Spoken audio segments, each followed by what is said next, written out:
Hey there, Dr. Alan Christianson here with you. There was an idea about fat but fit, I had heard that called, or healthy obesity. And many brilliant researchers and authors took valid information at the day and showed that people who were heavy but didn't have obvious risk factors still stayed freer of chronic disease, heart disease or cancers. So the big risk factors being things like high blood pressure, high cholesterol, blood sugar problems, prediabetes. The argument was that even if you were overweight, if you could manage these other factors, then a lot of the bad complications didn't apply to you. And you know, if I could make up the rules, I like that, because weight can be a struggle. It affects a lot of us, and you know, it's changeable, but it's not easy to make radical changes. I completely acknowledge that.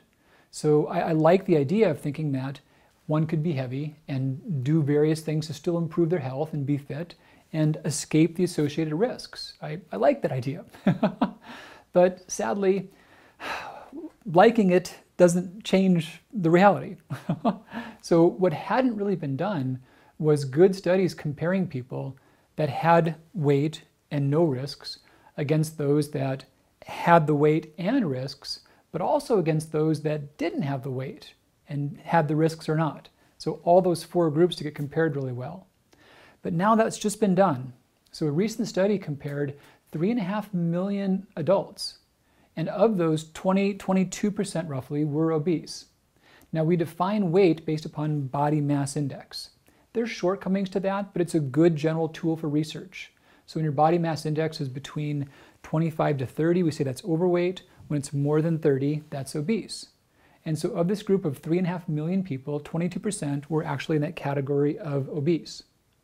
They identified of those some that had obvious risk factors, like the ones I mentioned, the blood pressure, the blood sugar, the blood cholesterol. But there was many that didn't have any of those risk factors. They didn't have those problems at all. And they wanted to compare what their chances were of developing an actual heart attack or angina, which is a sign of heart disease, you know, chest pain with movement, stroke risk, heart failure, or peripheral vascular disease. And there's a lot of ways in which that could have been biased. For example, maybe a lot of the smokers were in one group or the other. They factored that in. They factored in age, smoking status, gender, also socioeconomic status. And these are things that can push that heart disease risk independent of body weight. So that was taken into account. So when comparing lean people with BMIs less than 25 that had no risk factors against the obese population with no risk factors, what they saw was that there were still negative outcomes. So the healthy obese populations were 2.6 times more likely to develop heart disease. They were 7% more likely to get a stroke and twice as likely to have heart failure. So heart failure especially, you know, each pound of weight that we have represents upwards, each pound of fat specifically could be upwards of 7 to 10 miles of blood vessels. So heart failure is your heart muscle tiring out. And extra body weight, extra body mass, maybe even muscle mass, we're not sure about that, but extra body mass at some point becomes an ongoing liability for your heart because it's always working so hard to push through all that stuff.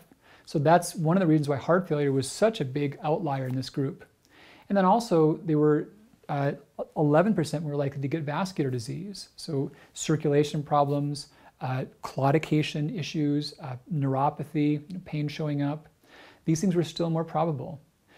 But having said that, the risk factors, the blood pressure, the blood cholesterol, the blood sugar, they exponentialized these risks even further. So those that had the weight plus the risk factors, their risk of heart disease was even greater. It was 58% more likely to get a stroke, almost 4 times more likely to get heart failure. So it was significant.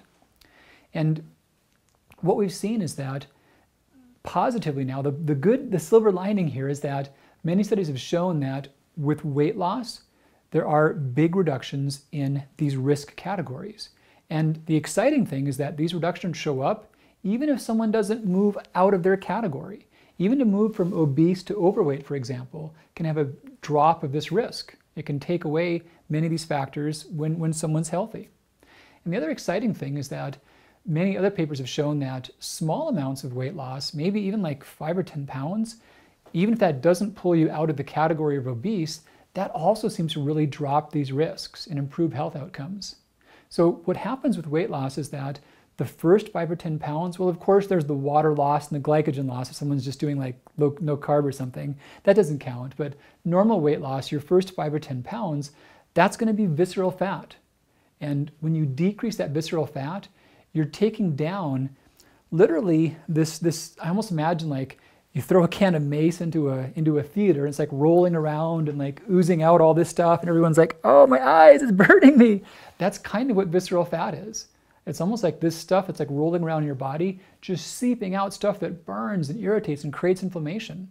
So when you lower it by that much, that's a huge change in inflammation in your body. And that's why people talk about having more energy and moving better and having less pain and better mental alertness. Even if they haven't had some radical transformation of their weight, that first 5 or 10 pounds is a radical transformation. And 5 pounds of visceral fat, it's like a giant, like imagine like one of those giant loaf and a half things of Wonder Bread from back when.